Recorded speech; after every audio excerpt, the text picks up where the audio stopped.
Hello friends. Media mature के YouTube channel the zero में एक बार फिर आप सभी का हार्दिक स्वागत है। आप देख रहे हैं अपना लोकप्रिय कार्यक्रम अगेंस्ट PACLL। तो चलिए साथियों, पिछले वीडियो में हमने धारा 11 तक देख लिया था, अध्याय 4 तक। आज अध्याय 5 को शुरू करते हैं, जिसका नाम है रेस्टिट्यूशन टू डिपॉजिटर्स।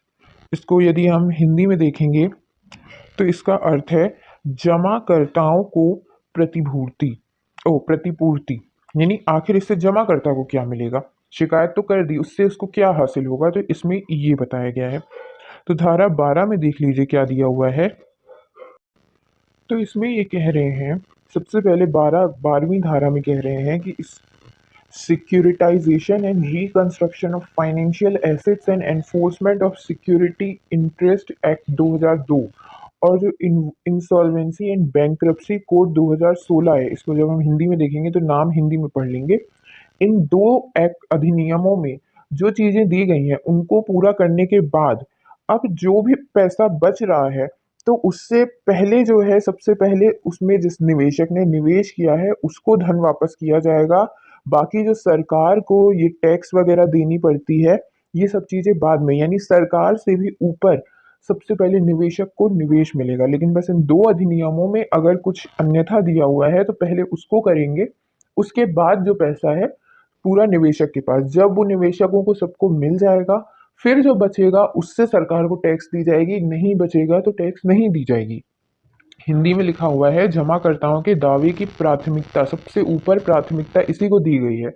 वित्तीय आस्तियों का प्रतिभूतिकरण और पुनर्निर्माण और प्रतिभूति हित का प्रवर्तन अधिनियम 2002 या दिवाला और शोधन अक्षमता संहिता 2016 में अन्यथा प्रदान किए गए के अलावा, उसमें यदि कुछ अन्यथा ऐसे कहा गया है कि इसको ये करना है या इस पैसे का पहले ये करना है, तो वो करने के बाद अब जो थर्ड टाइम में आएंगे अपन, तो इस एक्ट के अंतर्गत आएंगे। तो जमाकर्ता से जमाकर्ताओं को देय कोई भी राशि अन्य सभी ऋणों और उपयुक्त सरकार या स्थानीय प्राधिकरण को देय सभी राजस्व करों, उपकरों और अन्य दरों पर प्राथमिकता में भुगतान किया जाएगा। यानी जमाकर्ता को इन सब की प्राथमिकता में भुगतान किया जाएगा। तो चलिए साथियों, अब धारा 13 देख लेते हैं। फिर 13 नंबर धारा में भी इसी प्रकार से बताया गया है। इन दो अधिनियमों की जो हमने ऊपर बात की, इन दो को पढ़ने के बाद यदि उसमें इसके संबंध में कुछ दिया है तो वो करेंगे, अन्यथा बट्स एक्ट के अंतर्गत जो इन्होंने कॉम्पिटेंट अथॉरिटी प्राधिकारी बनाया था, वो प्राधिकारी जो है जितने स्तर तक डिपॉजिटर्स जमाकर्ताओं का भुगतान बाकी है उतने की उसकी संपत्ति वो जो है जब्त करने का आदेश जारी करेंगे। यदि संपत्ति उससे भी ज्यादा है तो सभी निवेशकों को उनका पैसा लौटाने के बाद जो अधिक संपत्ति बच रही है वो पूरी सरकार के पास सौंप दी जाएगी। यहाँ पर हिंदी में भी आप देख सकते हैं, कुर्की की पूर्वता, securitization and reconstruction of financial assets and enforcement of security interest act 2002 या इंसॉल्वेंसी एंड बैंक्रप्सी कोड 2016 द्वारा पारित अनंतिम कुर्की का आदेश किसी ऋण, राजस्व, करों, उपकरों और उपयुक्त सरकार को देय अन्य दरों की अदायगी के लिए संपत्ति कुर्क करने के लिए सक्षम प्राधिकारी द्वारा किसी अन्य कुर्की पर जमाकर्ताओं के दावों की सीमा तक सक्षम प्राधिकारी की प्राथमिकता होगी।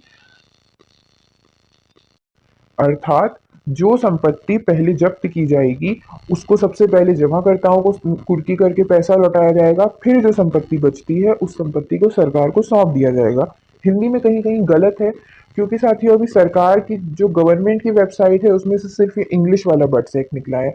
वो तो हम आपकी सहूलियत के लिए हिंदी वाला ऐसे अदर प्राइवेट वेबसाइट से पढ़ के सुना रहे हैं, लेकिन प्राइवेट वेबसाइट वाले कुछ गलतियां कर देते हैं, चेकर वेकर नहीं लगते हैं उनके, तो इसलिए कुछ कमियां रह जाती हैं। बाकी ये जो इंग्लिश वाला है ये सरकार की वेबसाइट का है, तो इसमें कहीं कोई दिक्कत नहीं है। हिंदी वाले में बीच बीच में शब्दों में कुछ अंतर हो सकता है।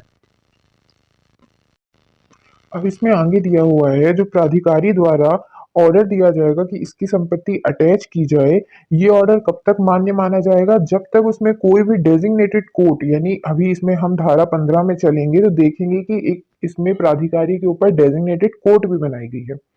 तो जब तक वो कोर्ट ऑर्डर नहीं दे देती तब तक वो कुर्की का जो ये सिलसिला चलता रहेगा। जब तक प्राधिकारी ने ऑर्डर दे दिया कि अब इसकी संपत्ति जब्त करो और कुर्की करो, तो वो चलता रहेगा। जिस व्यक्ति को दिक्कत है वो डेजिग्नेटेड कोर्ट में जाकर के बात करे।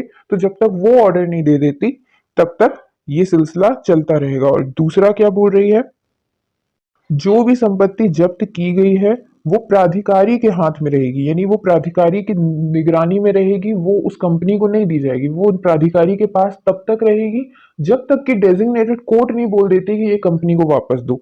यानी कि वो अटैच करनी है, अटैच करके अपने पास रखनी है और उसकी कुर्की करनी है प्राधिकारी को। लेकिन वो कब रुकेगा? जब उसको डेजिग्नेटेड कोर्ट रोकेगी। अन्यथा उसको कोई भी व्यक्ति विशेष या कोई अन्य कोर्ट से कोई लेना देना नहीं है। उसके लिए एक अलग कोर्ट बनाई गई है, वो अगर उसको आदेश देती है तो वो रुक जाएगा। हिंदी में दिया है, जहां सक्षम प्राधिकारी द्वारा अनंतिम कुर्की का आदेश पारित किया गया है तो क नंबर में निर्दिष्ट न्यायालय, यानी ये डेजिग्नेटेड कोर्ट, निर्दिष्ट न्यायालय द्वारा धारा 15 की उपधारा 3 या उपधारा 5 के तहत आदेश पारित किए जाने तक ऐसी कुर्की जारी रहेगी। जब तक वो नहीं आदेश कर देता तब तक कुर्की होती रहेगी। दूसरा क्या है, जमाकर्ता और उसमें वर्णित व्यक्तियों के सभी कुर्क धन या संपत्ति सक्षम प्राधिकारी में निहित होगी और नामित न्यायालय के अगले आदेश तक निहित रहेगी। यानी उसी के पास रहेगी संपत्ति जब तक कि ऊपर से कोई आदेश नहीं आ जाता। और यहाँ पे गलती से इन लोगों ने जमा करता है लिखा है, जमा करता की संपत्ति कुर्क नहीं होगी, जो जमा ले रहा है, जो जमा धन आपसे ले रहा है उसकी होगी। यहाँ गलती से इन लोगों ने जमा करता लिखी है, यानी जो पैसा दे रहा है देने वाले की कोई संपत्ति नहीं हो जाएगी। आगे देख लेते हैं। इसके आगे बोल रहे हैं कि अब इन सबकी जो संपत्ति लेने के बाद, अब जो अचल संपत्ति है वो तो चलो दिख रही है अब संपत्ति, लेकिन जो चल संपत्ति है वो पैसे के पैसा होगा या तो कोई जेवर होंगे, कुछ ऐसा होगा जिसको हमें कहीं पे रखना है। तो इसके लिए एक शेड्यूल्ड बैंक बनाया जाएगा। उस शेड्यूल्ड बैंक में जो जब्त की गई है संपत्ति उसके संबंध में सब जानकारी होगी। पैसा है तो सारा पैसा इस बैंक में डाला जाएगा। अगर कोई जेवर है या कोई अन्य सामान है, चल संपत्ति है, तो उसको इसके बैंक के लॉकर में रखा जाएगा कि ये इस कंपनी से जब्त किया गया। अचल संपत्ति के भी दस्तावेज इस बैंक के लॉकर में रखे जाएंगे। इसको हिंदी में देख लेते हैं एक दफा। ये दिया हुआ है, सक्षम प्राधिकारी इस अधिनियम के तहत वसूल किए गए धन को जमा करने और उसके साथ व्यवहार करने के उद्देश्य से एक अनुसूचित बैंक में एक खाता खोलेगा। ठीक, ये अनुसूचित बैंक में एक खाता खोला जिसका उपयोग निर्दिष्ट न्यायालय के निर्देशों के अलावा नहीं किया जाएगा। तो ये यहाँ पर ये सब रखेंगे। और जो ये डेजिग्नेटेड कोर्ट है, जब तक ये आदेश नहीं दे देती कि अब इसका क्या करना है, वो कुछ नहीं करेगा। वो कुर्की करके सब पैसा रखता जाएगा। ऊपर से ऑर्डर आएगा, सबसे पहले जमाकर्ताओं को दिया जाएगा पैसा, फिर जो पैसा बचेगा वो सरकार को दिया जाएगा। इसका चौथा पॉइंट देख लेते हैं। इसके अलावा साथियों, यहाँ पर थोड़ा हमने ऊपर शायद गलत समझ लिया। इसमें एक बात ये भी बोली गई है, जो प्राधिकारी है ना उसको सिर्फ जब्त करने की अधिकार है, वो जब्त करेगा।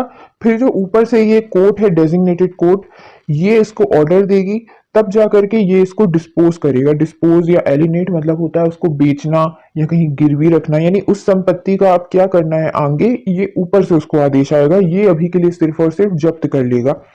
तो इसमें दिया हुआ है, सक्षम प्राधिकारी धारा 15 की उपधारा 3 या उपधारा 5 के तहत नामित न्यायालय के आदेश के अनुसार संलग्न संपत्ति या धन का निपटान या अन्य संक्रमण नहीं करेगा। उसके यानी आदेश के बिना वो कुछ नहीं करेगा, ऐसा यहाँ पर दिया हुआ है।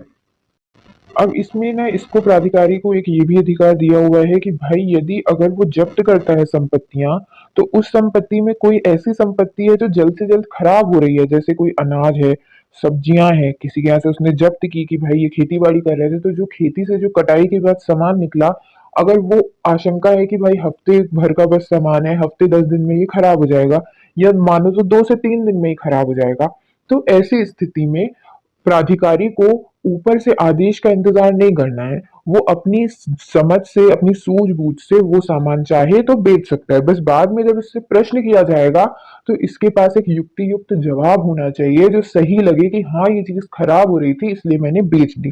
तो अपनी समझदारी के हिसाब से वो ये चीज कर सकता है। ये उपधारा 4 में निहित किसी भी बात के बावजूद सक्षम प्राधिकारी यदि यह समीचीन समझता है तो नष्ट होने वाली वस्तुओं या संपत्ति की तत्काल बिक्री का आदेश दे सकता है और बिक्री की आय का उपयोग उसी तरीके से किया जाएगा जैसा कि प्रदान किया गया है अन्य संपत्ति के लिए। यानी कि वो पैसे को भी उसी बैंक में डालेगा, शेड्यूल्ड बैंक जो खाता खोलना है उस शेड्यूल्ड बैंक में डालने के बाद वो पैसा सबसे पहले जमाकर्ताओं को जाएगा। इसमें तो पहली पहले पैराग्राफ में बता दिया गया, फिर सरकार के पास जाएगा। इस प्रकार से ये मतलब आपका पैसा आपके पास आने का इन लोगों ने एक रास्ता दिया। पर ये सरकार का काम है आपको रास्ता देना। उस रास्ते से कभी पैसा आया इतिहास में तो नहीं देखा गया है, खास करके इस सरकार के इतिहास में।